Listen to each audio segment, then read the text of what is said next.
Haryana at 9 PM news channel में आप सबका स्वागत है। आइए आपको कराते हैं खरकुदा के डॉक्टर अमर सेठी अस्पताल में ECHS, PPA, ESI, आयुष्मान सुविधा उपलब्ध। CGHS व हरियाणा गवर्नमेंट पैनल की सुविधा भी मिलेगी जल्द। अस्पताल में हाईटेक सुविधा उपलब्ध। आज कुरुक्षेत्र में प्रधानमंत्री नरेंद्र मोदी जी की रैली थी। गीता जयंती समारोह धूमधाम से मनाया जा रहा है और इसी चरण में पूरे हरियाणा प्रदेश से बसों में कार्यकर्ता और श्रद्धालु और जो भी वहां जाना चाहते थे उनके लिए हरियाणा सरकार ने बसों की व्यवस्था की थी। और जो बसों की व्यवस्था की थी उनमें फ़ोन नंबर जारी किए थे। जिन लोगों ने बसें मांगी थी कि उन्हें जाना है उनके लिए एक बस संबंधित स्थान पर उपलब्ध कराई जाए। इस तरह से अगर सोनीपत जिले की बात करें तो सोनीपत जिले में कुछ प्राइवेट बसें, बाकी सरकारी रोडवेज बसें, कुल मिलाकर 209 बसें निर्धारित की गई थी, जिनमें से 102 बस वापस लौट आई। जो नंबर संबंधित कोऑर्डिनेटर के दिए गए थे उन्होंने मना कर दिया। उन्होंने कहा कि किसी ने फर्जी तरीके से उनके नंबर डाल दिए हैं। इस तरह से लोगों को काफी जो यात्री थे, अगर जो ये कार्यकर्ता हैं इस तरह की चापलूसी के चक्कर में अपना नाम कुछ दर्ज करा देते हैं, कुछ दूसरों का नाम दर्ज करा देते हैं बगैर उनसे पूछे नंबर बनाने के लिए। लेकिन ऐसे में उन्हें ये नहीं पता अब जो खाली रोडवेज बसें गई हैं वापस, जो करीब 102 बसें जो वापस लौटी हैं, अब उनका लाखों रुपए का हर्जाना हुआ है। वो हर्जाना कौन भरेगा? जबकि यात्री परेशान रहे सभी रूटों पर, उनका हर्जाना कौन भरेगा? खरखोदा से दिल्ली रूट पर सभी बसें बंद रही, उनका हर्जाना कौन भरेगा?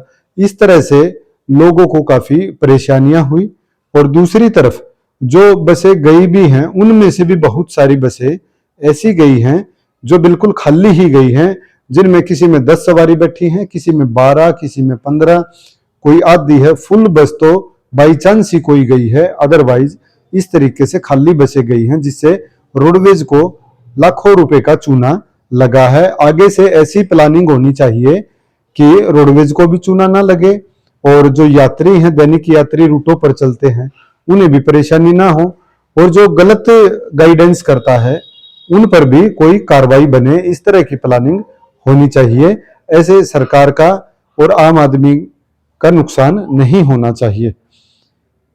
जो रोडवेज के GM हैं संजय जी, उनसे बातचीत की गई तो उन्होंने बताया कि जो शेड्यूल आया था, शेड्यूल के हिसाब से जिन्होंने बसें मांगी थी उनके हिसाब से 209 बस निर्धारित पॉइंट पर उन्होंने पहुंचा दी थी।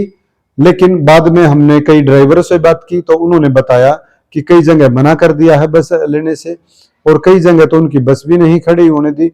उन्होंने खरखोदा बस स्टैंड में आकर अपनी बस खड़ी करनी पड़ी, या ऐसे ही पूरे जिले में कहीं कहीं उन्होंने अपने बस स्टैंड या अन्य दूसरे स्थानों पर जाकर बसें खड़ी करनी पड़ी हैं। इस तरह की कार्रवाई पहली बार हुई है। इससे पहले जब एक बार और ऐसे ही बसें गई थी, तभी भी जब बहालगढ़ प्रोग्राम था तब बस गई थी, तभी भी ऐसे ही खाली बसें रह गई थी और बहुत सारी बसें वापस लौट आई थी।